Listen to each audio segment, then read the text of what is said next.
This episode of Jackie's Groove is brought to you by Jambox. Jambox is a hands-free, breath-powered MIDI instrument that brings the joy of music creation to all ages and all abilities. Visit jambox.com, JAMBOXX.com.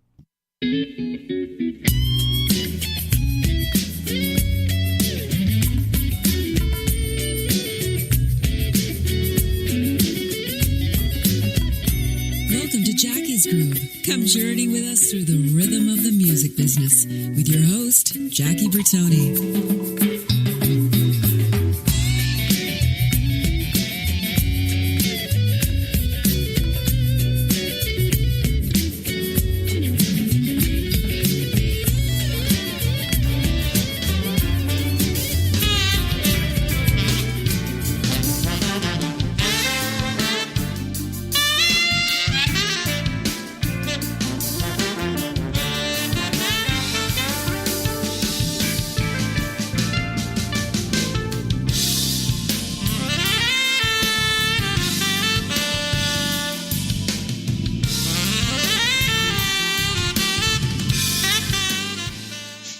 Everybody, welcome to Jackie's Groove. It's Friday. Happy 420, everybody. Jackie's Groove brought to you by EnterTalk Media. Connect to all things music. And my name is Jackie Bertoni. Hey, guys, as I said before, happy 420. Read into that if you will and if you must. But today we're gonna mellow out together. We're going to talk about the ever-growing love of jazz and the never-fading love of jazz. And jazz fusion, jazz straight ahead, popular jazz, whatever you want to call it. We're calling it Jayson Tipp, and he's my in-studio guest today, and we're going to get deep involved. So with that said, I want everybody to welcome with open ears and open arms to Jackie's Groove, Mr. Jayson Tipp. Jayson Wilson, welcome.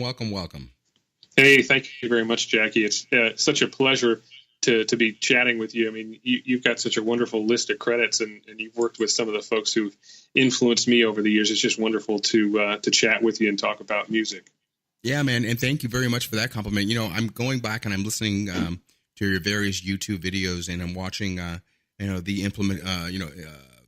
infrastructure of sax and trombone, if you will, and then looking over at you at keyboard and stuff I've been watching is more of your comping. I haven't seen any of your solo work or soloing during the songs, and I want to talk about what it is that inspired you and inspires you to this day. And we're going to talk about, your consortium coming up, which I love the title, and I just lost it here. But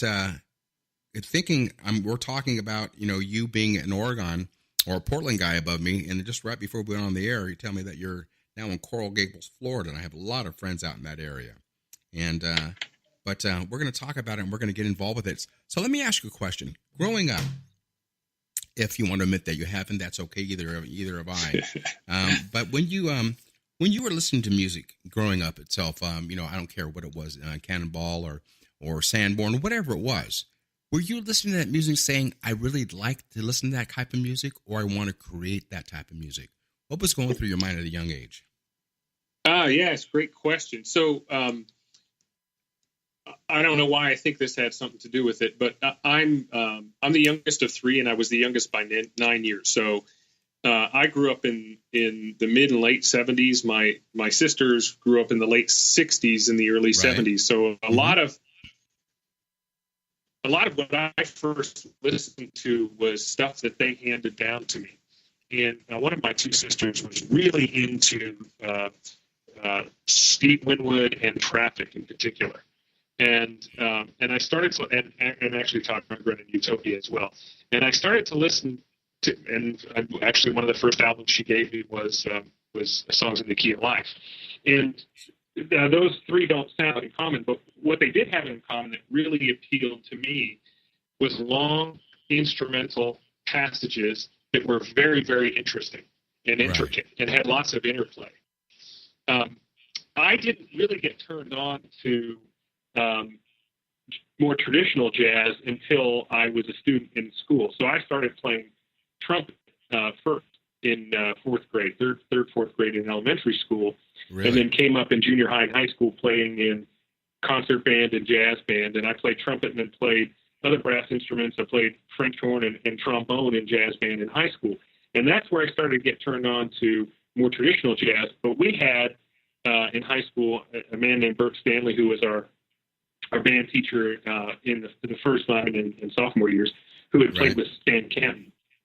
And so Bert was one of those classic old time jazz cats, right? You know, he just as much as he was a band teacher, he was just a jazz musician. So every once in a while, he would pick up a clarinet in the middle of our jazz band, and he would just wail. But we were doing, you know, at that time, as much as we were playing traditional jazz, we were doing Birdland. You know, we're doing Weather Report stuff. We were doing, you know, Maynard Ferguson tunes as well. And I loved playing. I just loved playing. And when I got out of high school and I started playing in bands with other friends from high school, it just seemed natural to create the music. That's always inspired me more than reading charts and playing somebody else's music. I've always been inspired by what I heard in my head, and that's what really drives me. And so it's kind of interesting that you mentioned, you know, you checked out some of my own. I'm not. You know, it's funny. I know lots of musicians I think are really fantastic players who don't like to hear themselves soloing. So I'm not that kind of guy.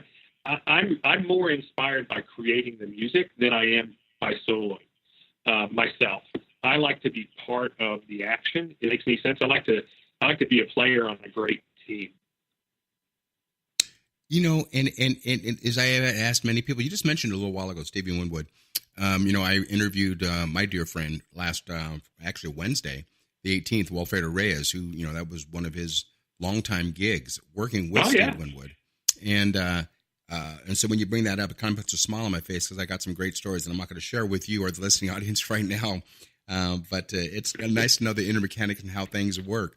But, you know, you mentioned the fact, and so many in the Songs, The Key of Life, you know, again, talking about Stevie Wonder, your band teacher, breaking out clarinet, all of the Pete Fountain kind of a vibe, and so on and so forth. You know, and so when was it, or has it locked in yet, that jazz is your true love?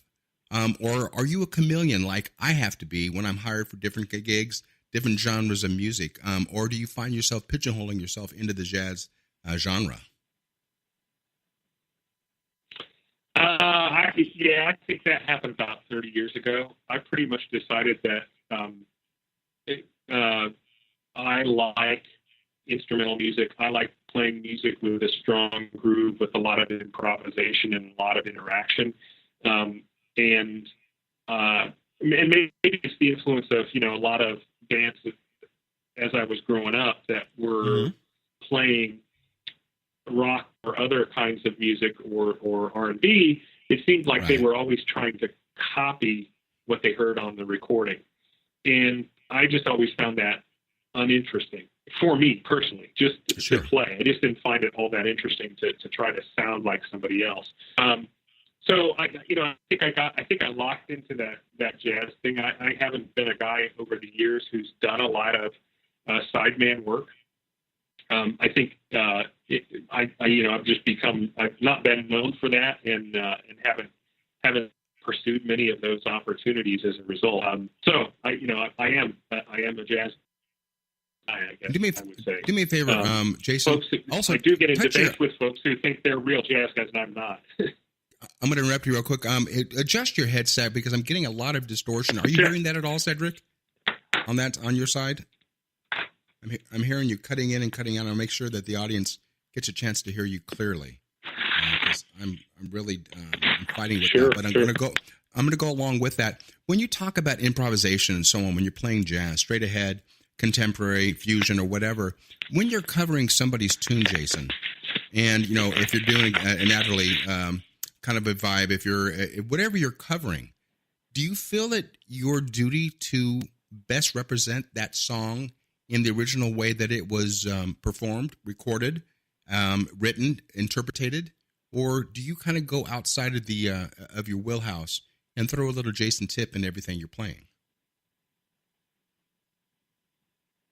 Yeah, it's usually the latter. It's usually trying to bring the best of what I do or the band that I'm working with, what we do, to the music, sort of using in the tradition of jazz, using that composition as a framework to build on and to do something interesting with.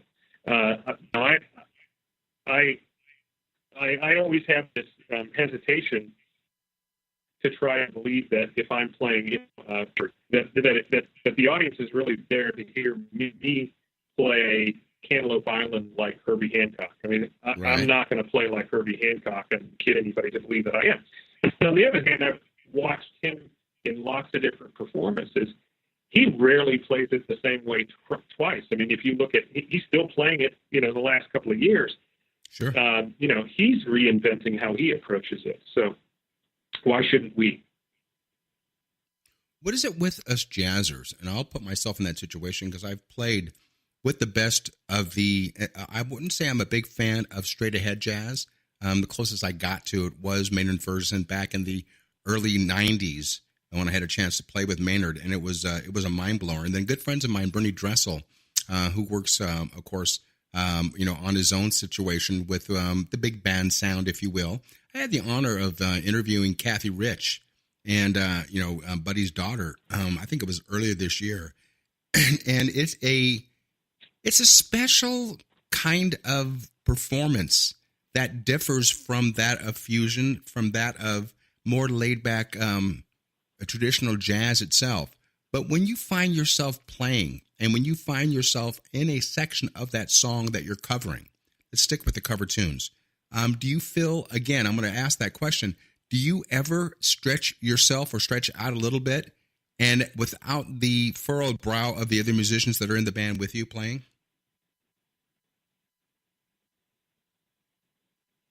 Yeah, we always, I kind of like working without a safety net. So, and I like folks who stretch out to work with. So, I do it. I also try to be mindful of the adage that a good man knows his limits too, right? So I try not to, attempt a high dive that I don't think I can land. But yeah, I like out, and I think all of us that do this, we have an approach that we take. We have a sound. I mean, my son, who's my son, could probably identify Pat Metheny's guitar on any album when he was 15, just because I listened to Pat Metheny that much. And he, said to me one day, "Wow, he's got a really identifiable sound." And it's not just of the guitar that he's playing or the instrumentation. It's the way that Pat plays. It's the way that John Scofield plays. And, John Scofield's a great example of playing covers. I mean, the last couple of albums that he's done, he did that, No Country for Old Men album, which all country covers. And, some of them are barely recognizable, but it's John Scofield. And it's so weird that you say that, about the situation. I thought you were second saying your son, how old is he first? Let's qualify that.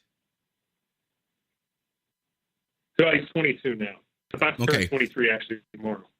And the reason why I asked that is, probably last year, and the whole studio will crack up, when I've had the pleasure of interviewing multiple times, a gentleman by the name of Al Di Meola, who's probably got one of the most distinctive sounds when it comes to keyboard, being the guitarist itself. I use the term shredding. And Al's response to me was, and forgive my French, but what the fuck is shredding, Jackie? And he goes, does that mean, with all the kids that are playing nowadays, that mean playing fast? That mean playing crazy? He doesn't like the word shredding. It's the difference between, you mentioned Pat Metheny and the like. It's a difference between the dynamics and just playing fast. Do you agree, or do you differentiate the difference between shredding and playing well and playing intricately? I do, and I think it's funny because as you said that, I kind of smiled myself because I'm not surprised that Al Di Meola would sort of ask that question or have a response to shredding, because I think when I first heard him, I would have, because I was not used to hearing that, I would have thought of it as shredding. I would have thought of him in the same kind of, it's about the same time that I discovered Eddie Van Halen, right, the late 70s. But now I go back and I listen to it, and what you hear is incredibly precise technique and articulation. Exactly. And it's not just running notes. There's very specific notes that he's choosing and lines that he's playing that really set. He's got a talent and a skill from a young age that really sets him apart from a player. So as did Pat Martino, right? So there's some great players like that. On the other hand, there's some great players who play sparsely, but pick all the right notes and play them sort of at the right times. It could be a quarter note played, and it's the only quarter note in a measure, but it was the right note played at the right time relative to everything else that was going on. In fact, the trombone player in the most recent iteration of my band Under the Lake, who recorded this most recent album with us, a guy named John Moak, who's a professional, who's been a sideman for many artists, and is out in Portland, Oregon, and doing his thing.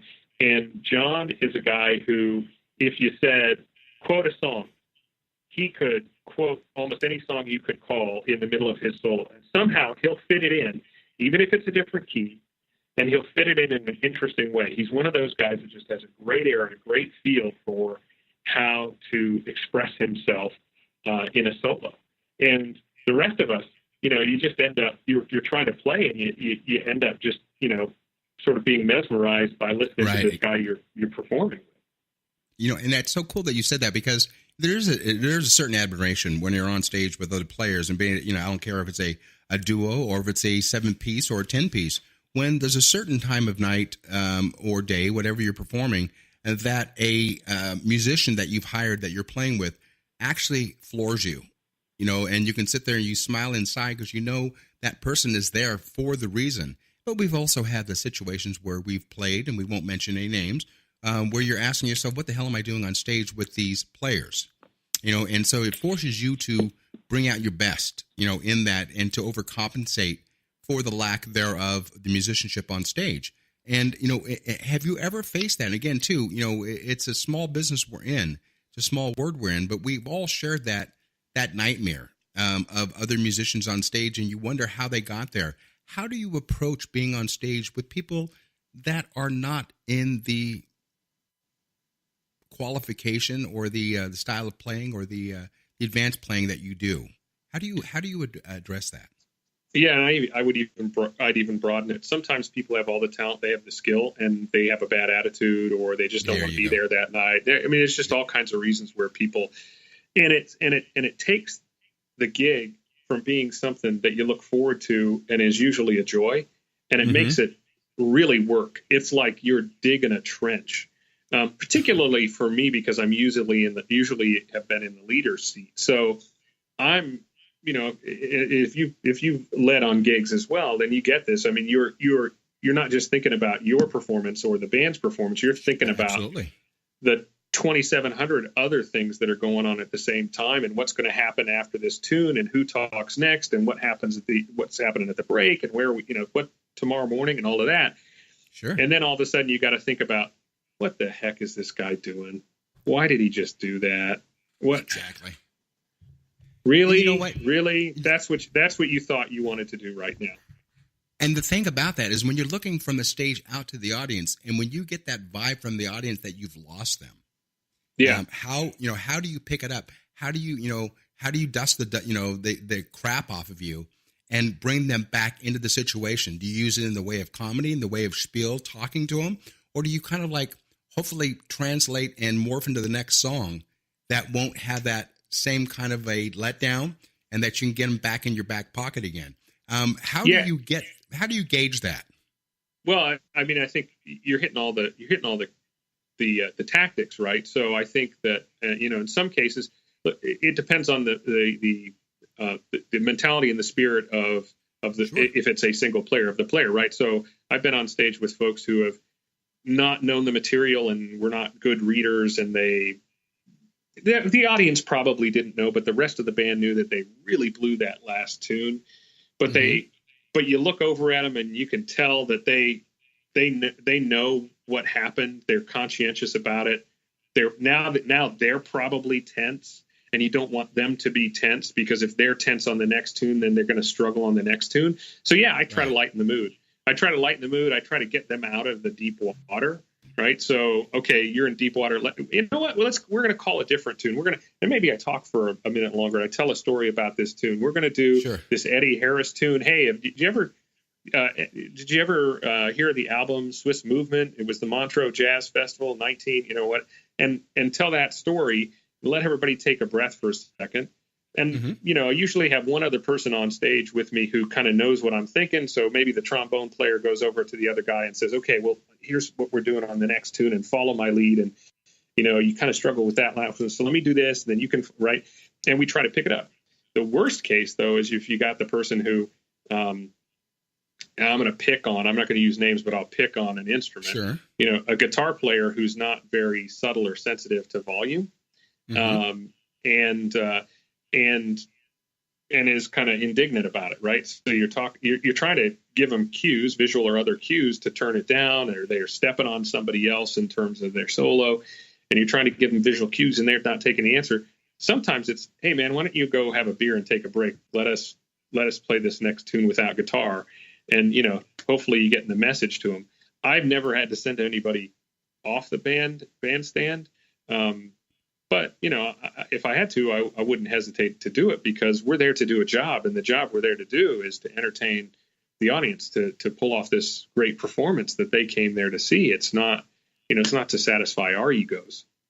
And I'm going to interject that because, and again, without mentioning names, and there's certain entertainers out there that I love to go see, I love to hear, but they employ a musician that, how do I put this and how do I paint this picture, is such a busy player that he would do a solo during feelings.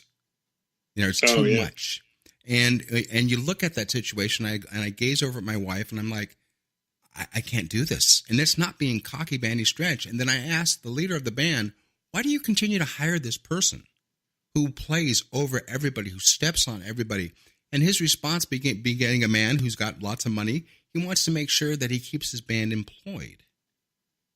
But I said, at the sake of what? I mean, it's a situation where me as a player, they were in town. Again, I say they, I'm being very ambiguous. And they were in town a couple of years ago, and they were playing, and a friend of mine looked over in the audience and said, does he ever stop playing? And this is a rock guitarist that asked me the question. And, and I said, no. And going back into the aforementioned Al Di Meola, I was talking to Al in San Diego. We were sitting down having dinner, and he never heard this saying. I don't know if you've ever heard it either. I'm going to throw it at you. I've got to say, that player's got got good news and bad news. The good news is he's got a lot of chops. The bad news is he's got a lot of chops. And, what's your opinion on a person who is a busy player? That's what I'm getting at. Well, so I haven't, I grinned when you said that saying. I haven't heard that saying exactly, but I've heard comments like that. Again, usually coming from, a lot of times we're playing my original material, my compositions. Right. So I'm usually pretty straightforward about telling somebody, hey, I think you're overplaying in this section. I mean, this calls for some subtlety. If they're really missing it, and the last thing I want to do is ever tell somebody to play like somebody else. But if they're really missing it, then I do that. I'll say, I'm using guitar just as an example. Hey, sure. This tune, it's really supposed to be like Larry Carlton. I mean, think of Larry Carlton playing, a particular tune. I'll think of a tune that I'm trying to go for. What's really cool about how Larry plays that tune? It's like he's very subtle. He doesn't play a lot. I kind of try to approach it that way. And but you still have people who don't get it, like they do the screw you, and they're going to do what they're going to do, right? Or people who are just absolutely oblivious. I learned a long time ago from a dear friend of mine, and I will say his name is one of the greatest saxophone players in the industry, great session ambassador by the name of Sam Riney. And I've had many years with Sam and Pat Coyle, Michael McDonald's keyboard player in his right hand. We would work together in this band, and I learned a long time ago that when you have reached an echelon of playing, when you go into a club, I try not to, make an announcement that, I said, just don't let them know I want to be in the club. I'm just going to go and enjoy the music with my wife or by myself or with friends. And it's inevitable they find out that you're in the audience and they walk up to you afterwards and they're really brazen for the fact of saying, hey man, what'd you think? And I hate being asked that question. So I learned from Sam and I learned from my elders, if you will, growing up, is that there's a way to be very ambiguous of your response. And my response is when someone comes and they pigeonhole me and they ask me questions like that, I say this, Jayson, wow, you took it beyond jazz. And they smile. And then inside I'm laughing. And then I'll say, wow. That's another insult. But on the outside to that, it's like, they're thinking, wow, it's really a great compliment. I think what is not said, my wife will kick me under the table and she'll just say, just don't. Just be nice. Because if I walk into a club and I'm listening to somebody playing and it's not their original tunes, and if it takes me more than 30 seconds to that's the song, then there's a chance that that's not happening. But you know what? Enough of that. I want to ask you a question in this last minute 33. Being a father to a son who's 22, 23, going on to the new way of business, the new music industry as we're into it, we're enthralled into it. I want to come back on the next segment, and I want to talk about what that is growing up with a son who you raised, and he is probably wise beyond his age. But I want to know the difference of what today's technology has done to stifle Jayson's music writing, or who's benefited Jayson's music writing. Have you become a slave to the industry? Or are you welcoming the new set, the new technology? Don't answer that question now because I want to pick that up on the second segment. I want you to think on the break. Sure. How has it benefited you, or how has it been a negative to you? And what it's going to do to keep that back in the situation? And also, can you learn from your son, or will you continue to teach your son? Lots of questions to throw around there because I don't have children, but I have a lot of godchildren. And none of them are in music, smart kids that they are. So with that coming, when we come back with that, I want to find out what your vibe is on that. Then I want to talk about more inspirations and so on when we come back on the second segment. Guys, this is Jackie Bertoni. This is Jackie's Groove, brought to you by Intertalk Media. Connect to all things music. Happy 420, as I said before. I'm talking to Jayson Tipp. Jayson is on the East Coast. He's having a cocktail right now because it is 5 o'clock somewhere in this world. And we're going to pick it up. So when we come back on the second segment, we'll pick it up. Simple as that. Guys, thank you so much. Don't go anywhere. We'll be right back. Short break.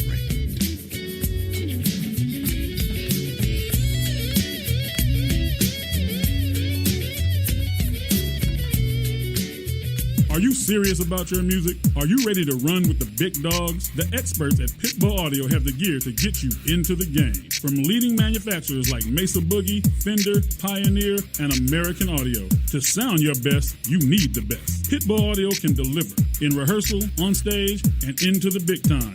Dropping beats, shredding guitar, or making the crowd roar. Whatever you dream, Pitbull Audio can help make it happen. We are Pitbull Audio. We want you to play it loud. PitbullAudio.com. You know what's all around you every waking moment of your life? Marketing. You're choking on it. I'm Scott Robertson, and when it comes to strategic PR, branding, and marketing, I've seen it all. And actually, I'm still seeing it because bad marketing never sleeps. Join me each week on May the Best Brand Win, right here on Intertalk Radio, and learn how to make the marketing for your brand unforgettable. Hi, I'm Tim Dolbear, the host of Sound Experience on Intertalk Radio. Each week, I talk with top professional audio engineers, producers, musicians, and the manufacturers that make the tools that we use in the studio each and every day. From capturing the perfect take to mastering your final release, and the tools and how the pros use them, we are going to dive deep into their process and learn from their experience. I look forward to you joining us each week on Sound Experience with me, your host, Tim Dolbear. Make this your vinyl night. I'm John J.R. Robinson, and every week, music creation comes alive through stories, experiences, and sounds when vinyl records filled our hearts and minds. My friends and I share our tips and techniques used in creation of iconic tracks for recording artists such as Michael Jackson, Eric Clapton, Quincy Jones, and Steve Winwood, to name a few. Vinyl has emerged hot, and the soul of vinyl defines art and passion which burns deepest at night. Tune in every Wednesday at 2 p.m. Pacific Standard Time on EnterTalkRadio.com. Hey, this is Brian Culbertson, and you're listening to my dude, Jackie Bertoni, on Jackie's Groove.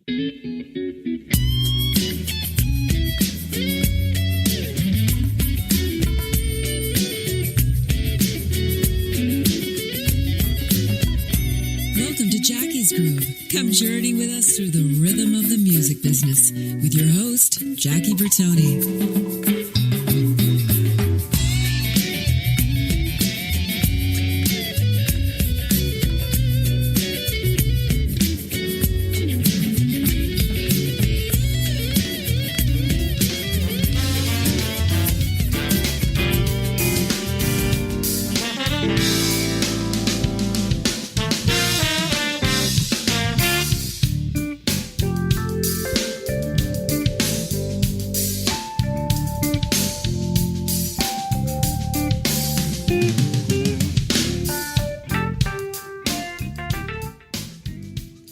Hey guys, welcome back to the second 30 minutes of my in-studio guest, Jayson Tipp. I want to start saying by and promote this if I can. Jayson, this first and foremost, I'm looking over 1,000 notes here. I love that tune. You know, the lack of a Rhodes being played in the background on keys it's such an amazing instrument, such an amazing keyboard, and so undeniably. Now, is that a true Rhodes that you're playing there, or is that a synthesizer, if you will? Most of the Rhodes that you hear on the recording is a true Rhodes. There's a couple of places where I've played a Norwood keyboard I have that I like the Rhodes sound on, but it was very sparingly.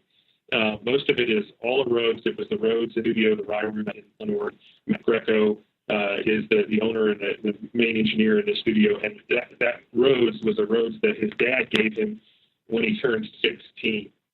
Wow. Matt's a piano player, and he's got this. I mean, he doesn't go outside his studio. It's a fantastic instrument. I'd love to find another one like it that I go. You know, I want to educate you, if I may, also too. If you're not already educated, let me educate you now. I was approached, the network was approached last month by an American corporation by the name of Jambox, Jamboxx, and that's .com. Jambox came to the network because the industry, if you don't know, Jayson, I'll be the first one to tell you, I am a 22-year-old patient of MS, multiple sclerosis. I've been very fortunate to be able to play to this very day. My right side is mortally affected, meaning it's more fatigued, if you will. And there's times when I'm in the studio and I'm playing, 8-note shakers or 16-note shakers, whatever it may be. Then I'll find myself in my right arm getting tired, and I get really pissed at myself. And then I switched over and I learned independence, through Wally Reyes and through David Garibaldi, how to play equally on your right to your left. And but there's still those days that MS will kick my ass. And so those days where I get very frustrated and I feel like the whitest guy on Soul Train, it's my analogy that I use, I just can't get to my groove. I would get pissed off. And then all of a sudden through, they say God works in mysterious ways or whatever it may be, in comes Jambox. Jambox is a breath-powered MIDI wind instrument. That's kind of like an EWI, if you will, and so on. But the difference of it, Jayson, is that it enables people that are more fortunate than you and I, people who have lost the ability to play music because they can no longer use their hands or their feet, or they become paraplegics, or they have ALS, or they have MS, whatever it may be. Jambox is an instrument that breathes, and no pun intended, breathes back the life of music into the people that thought music was no longer. It escaped their lives. And when I first saw Jambox's videos on YouTube, my wife and I cried, because you're seeing people that are on ventilators that were just about ready to give up. They had nothing left in their life, because you know what a life source music is to you and I when we're playing. But imagine if you are ever put in the situation where you can't play with your fingers anymore. You can't push down on your right or left foot on your tone, your sustain pedal. What's the purpose? Jambox now is your feet. Jambox now is your fingers. Jambox is your guitar, your keyboard, everything put into an instrument Even if you can't hold it like a harmonica, it comes with a stand. And it's amazing. And I want every one of my musician friends to delve in and get involved with Jambox. I tell you, you'll thank me personally, brother. You'll thank me, and I'll even send the tissues to you because it's awe-inspiring. And and that's the technology. That's the lead-in why I wanted to come, because we talked in the break. What has today's technology done to the music business? Well, with Jambox, it's brought music back to people who lost it, and it's also enabled me to do more when MS takes away from me. So with that said, and the fact of the matter is you do have a 22, 23-year-old son that has, that is of the millennial, if you will, that, doesn't know how to pay for music. And I'm not saying that in a bad source, in a bad sense. But what has today's technology done to your writing ability? Has it stifled you? Has it benefited you? It's your floor now. Go ahead and talk to us. Oh, great. Thanks. Thanks for turning me on to Jambox. While you were talking, I pulled it up on my computer to look at it. I had not heard of it before. It's amazing. It's amazing. It looks fantastic. So anybody who's listening should go check it out. It looks. I've always been different instruments, and I used to be so interested in different instruments. I was always picking up different instruments, but I've gotten a little bit older and figured that I'm always struggling to play my keyboard as well as possible, that I should stay pretty focused on that. So my son, unfortunately, I was one of those parents where my kids could have played anything. I would have been thrilled. My son, if he had wanted to play drums, we would have had drums, or my daughter. My daughter played trumpet in school and then gave it up as she got older. Both of my kids were much more interested in sports than in playing instruments. But my son has a love of music, which is a great thing. So he goes to concerts with me. He was into Spotify before I knew what Spotify was. I mean, he was discovering music in ways that were different and more supported by technology than the ways that I learned about music when I was his age. And the funny thing is, we later learned, as we would compare notes or we traveled together, that he gravitated to the same kind of music that I liked. So his playlist is probably about 30-40% overlap in our playlist. There's a whole bunch of stuff that he's into that I haven't quite gotten into yet, but I was really surprised, without me guiding him, the kinds of things that we found in common. But it unfortunately, I had hoped that he would have been involved in music a little bit more, because I think it would be really cool. There would probably be more input into what I'm doing from a technology standpoint than there is. There are most of what I learned about technology advantage are from other musicians who are, there are folks who are just on the cusp of it or involved in it a little bit more than I am. So I'm learning about things there, and there are folks. The thing that's changed the most for me, that has changed how I approach things, is just the accessibility and much lower cost of recording capability. Whether it's, if you want a really, really, really nice mic, that's still very expensive. But there are also very good quality mics that are not very expensive. But more than that, it's all of the software and the hardware that lets you have a very high quality studio in your home. I mean, for our last recording, we recorded a demo in a 10 by 10 room in my basement with all of the instruments on 4 or 5 channels, everybody playing live, the horns live, drums live, drums recorded with 3 live mics in the room, right? And look, it wasn't something we were going to print and publish, but it sounded really pretty. It was something we could polish off as a nice demo and use from a composition standpoint to think about the music and how we wanted to arrange the music differently. So that's been great. But I guess I'm kind of almost like a Luddite in that respect, which is I just, if I had a Rhodes and an amp, I would be happy. Right. Because that's the sound that I like, right? And the challenge for me more than anything is, as we get more technology, is I have a Nord keyboard that has a very nice sounding Rhodes, a very nice sounding B3 emulation. But when you hear the real thing, you hear the difference. And hearing the real thing just spoils it for me. We did the recording, I played the real Rhodes, and I went back to my studio and I'm playing in my keyboard. I like the real Rhodes better. Of course. So you can't replace the originals. And I want to say one thing again. The one thing I would say is nice is the distribution. Yeah, I'm sorry. I interrupted you there because we have such a bad connection. I don't know if the studio can hear that at all. I'm hearing you cutting in and out, but I'm going to make the best of it. I'm going to forge forward.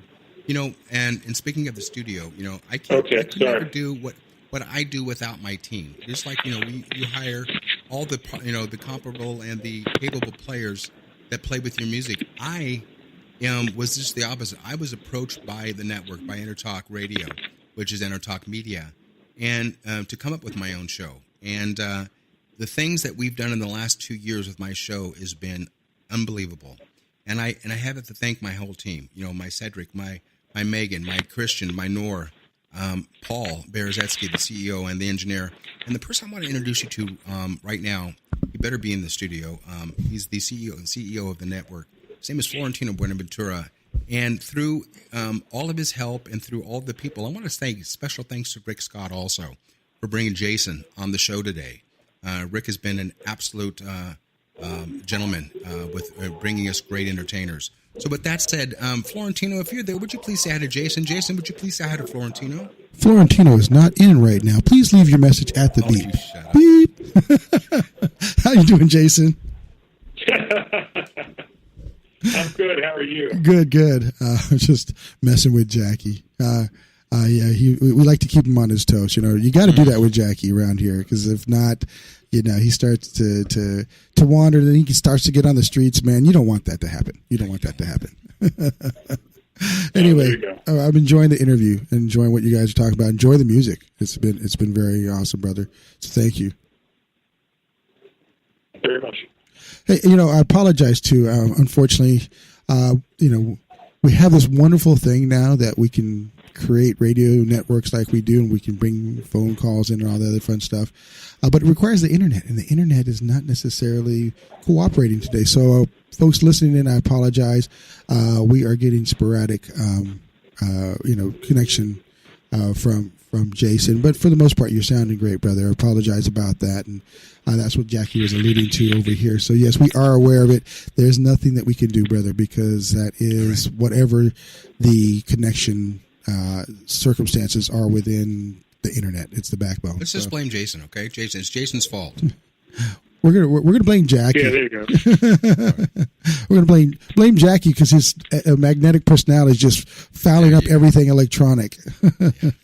So, brother, part of the Jackie was alluding to this. Why we created this network. We recognize that a lot of the people, and especially in this day and age and the way the business is, it's harder to find out about people that are doing such wonderful things and making such great music, because it's so fragmented. It's all over the place now. We don't have, the couple of radio stations that you'd listen to in your your hometown, or you don't have that one TV show that you'd wait it to view, but you get you'd see who those people are. Now it's so broad with how many options are. We wanted to provide a way for people in the music business to really find out more about those movers and shakers, what they're doing, the music and everything. And so we provided, we put together this platform, working with the greats like Jackie and Terry Woolman and Aaron A-Train Smith, all having great shows on our network. And that's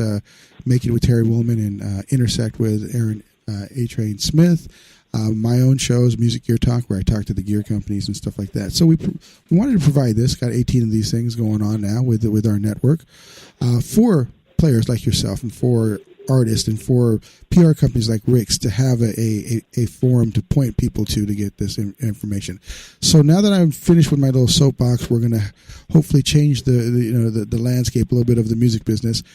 This segment is all about finding out about you and your URLs, your any social media, web pages, gigs. Tell us at this point how we can find out more about Jayson and how we can stalk you, but with fan adoration. Absolutely. Are you there, Jayson? Thank you very, very much. I appreciate that. Yeah, I'm here. Can Okay. you hear me? We can hear you. Like I said, we keep getting the notice that there's connection challenges, so that's why I was looking at that when I asked you that. We'll make it. So tell us your URLs, your Facebook pages, and all All that. right. Yeah. So, the answer when I was wrapping up from that last question, which kind of leads into this, is the one thing that has changed from a technology standpoint is the ease with which we have access to distribute our music and reach our audiences. So Facebook has been great for that. So Facebook.com/Under the Lake, all one word. That's our Facebook page, Under the Lake, all one word. Facebook.com/Under the Lake, or underthelake.com, which is our website. And really, then there's iterations of that. So underthelake.bandcamp.com is where we sell downloads directly to our audience. There are other places you can get our material. You can get it on iTunes, and you can get it on CD, maybe, and we're taking advantage of all of the distribution possibilities we can. But we like digital distribution using Bandcamp because we get a bigger share of the take from that. That helps us. We do almost all of our promotion of our events and our shows through Facebook, and then that actually gets picked up by bands in town. There's a variety of other sort of concert promotion apps and websites that they just pick up the content from Facebook. So that's been fantastic for us. I mentioned earlier, I recently relocated from Portland, Oregon, where I've been based for the last few years, to Miami. And in the process of this transition, the band's on a little bit of a hiatus, but we actually come back this summer with a concert show as part of the Cathedral Park Jazz Festival, which is in Portland, Oregon. And it's a 3-day jazz festival, the third weekend in July. I used to be part of the organization that produces that festival. We believe it's the largest free music festival west of the Mississippi. At least that's what we would argue. We get about 10 to 15,000 people there over the course of 3 days for free jazz. They have about 12, 15 acts over the course of 3 days. Awesome. That is awesome. Yeah, I'm definitely we'll do what we can on our side to help promote you. You send that stuff on, or have Rick send it on through to us, and we will share it out and let people know that you've got these gigs. Obviously, about the new album and all that fun stuff. So, yeah, we're here to support you guys in any way possible. You just send it on through. Now that you've been, we playfully say jumped into the network. You have to do a lot to get jumped out, and we don't. You're part of the family now. So I appreciate you coming on board and doing this interview with Jackie. So You're stuck, Jayson. Yeah. So with that said, Jackie, I'm going to pass it back to you, and you guys finish up talking about all the wonderful things you are talking about. Thanks, brother. I appreciate it. You're welcome, bro. All right. Take care, Jay. Bye-bye now. Jayson, let me ask you this question, brother. I asked you before, how's music technology, has it changed what you do?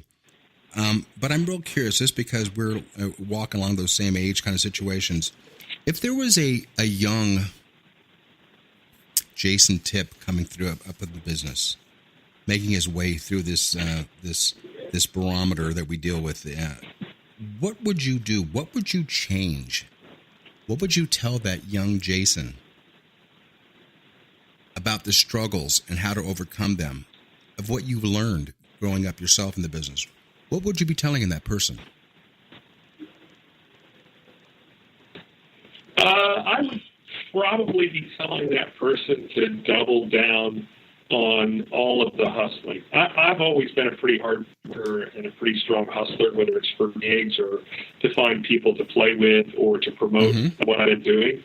But there's so many more options, right? You know, I mean, I remember the days when you'd have to call club owners.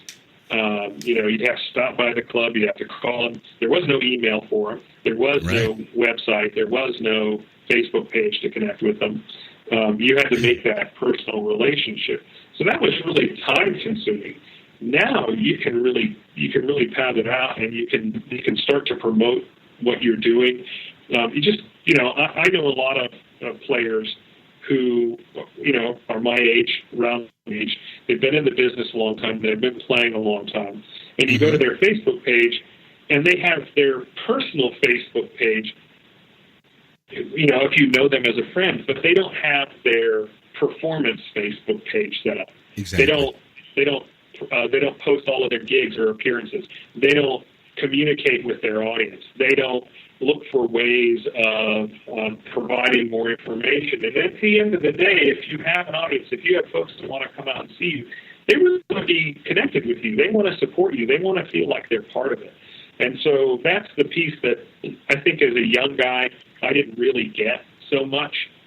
And I really didn't get how I needed to connect with that audience to get them. And maybe it just was more difficult then, and so it didn't dawn on me the way that it does today. But I look back and imagine, wow, if I could have started doing it 10 years ago, what would it be now? And so that's probably the advice I would give. You know, it's difficult when you're trying to build your career and you're not lucky enough to have been picked up and, you know, being promoted by a major label or having that kind of success. Right. You have to do a lot of the work yourself. And there's a lot of tools out there, but you got to be on something. You got to be doing it every day. You got to be doing it every week.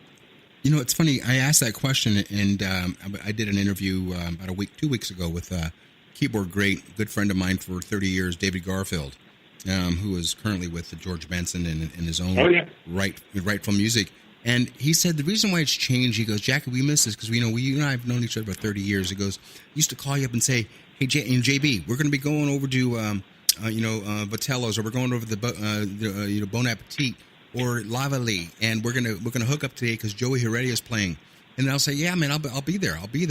But now it's like you text somebody and you say, hey, we're gonna go see Jayson. He's playing over at XYZ Club in Coral Gables, and you text him and you'll say, yeah, well, I'll get back to you. And to me, that's where technology has kind of screwed things up, because it doesn't make it. What's the word? It's there on your phone. It's there to remind you. It's not there. It's in your mind that Jayson is playing this weekend, and that's what I miss. And I want to believe in my heart of hearts it's going to come around again. Maybe I'm barking up a tree. Maybe I'm pissing up a rope. But it's always it's fun to think about the way things were, because I don't know how it was in Oregon. I don't know how it is in Coral Gables, even though I have a lot of friends that live out there. But in L.A., jazz clubs are dropping off like flies, Jayson.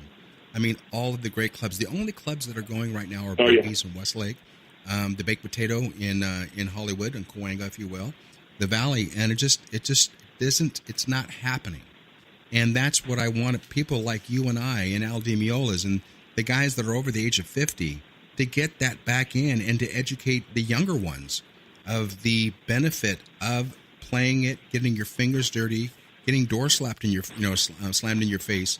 And learning how, in the magical word called no, it's out there, and it's telling people what steak tastes like if you've been eating peanut butter your life. You've got to experience it, and the fact that you being a father with your son, 23 years old, and he grew up in the music business, and he had a great teacher for it. I want to know this, and this is one thing that's very important to me. I don't care what level of fame you have achieved. You can be you can be a multi-Grammy winning award player, or you can be a struggling musician, but you always will have the love of music. So with that said, Jayson, I want to know one thing. What would you leave? What would Jayson Tipp leave as advice, maybe a lesson, or even a legacy to those behind you, those that are surrounded by? What would that be? Share with us. Boy, that's deep. That's deep. Very deep. You know what I think is really important, and it's not. And this is not just about the business, but I think it's about the music business as well. And it's what I told my kids when they were growing up, and I tell anybody that I can tell this: figure out what you love doing, what you're really passionate about, and work hard at that. Especially when you're young, even if you don't make money at it, keep working hard at it. And I believe that if you work hard at it, if you're really committed, if you're really passionate about it, then you will eventually be successful at it. I think in this day and age, things are way too easy for people, and they don't understand really the value of hard work. There's too many. I think too many young people look at 20-something millionaires. And I don't want to take away from anybody who had a great idea and was an entrepreneur and was able to make it happen, but I think there are too many young people who look at that as the example of what it should be, as opposed to those being exceptions. Those are still the exceptions in the world. And money's great. I mean, money opens a lot of doors, but it's not the same as loving what you do every day. If there's something you love doing every day, work hard at it. Feel like appreciate that you have the opportunity to do something that you love, that you work hard at it. If you're good at it and you stick with it, you'll make a good living at that. And you probably have an enriched living, even if it's not the most money you could make anywhere. It's a good way. I mean, I have friends. A bass player I know, Nathan Brown, he plays with Keiko Matsui and some other folks, but he's been playing with Keiko for a number of years. Nathan, when you see him on stage, he is smiling ear to ear while he's playing. Right. And you just know he loves what he's doing. And he's spent his life doing it, and there's no better place for him to be in the world. There's no better place for him to be. And he's struggled like any of us, right? He has struggled. He took jobs that he didn't want to take at times because the gigs weren't there. But when I see him on stage, I know he's in the right place. Jason, I'm going to stop you right there, man. We're flashing in orange, which means the show is over. It's almost over. So I want the listening audience worldwide to please visit www.underthelake.com. And all the URLs and all the ways to get a hold of Jason and patronize this man and put some money in his pocket, man. Don't steal music. I say that over and over again. Jason, Rick Scott, thank you so much for bringing Jason to us. Jason, thank you for sharing your life with us, brother, if only for an hour. And the best of luck to you, man. I hope to work with you one of these days live. And so with that said, guys, please welcome and thank Mr. Jayson Tipp for benefiting and gracing the stages of Jackie's Groove. Guys, Jackie Bertoni, Jackie's Groove, brought to you by Intertalk Radio. Connect to all things music. Thank you, Jason. I love you, brother. Keep the music alive, man. And as I always end all my broadcasts by saying, peace through music. And we'll talk real soon. God bless, brother.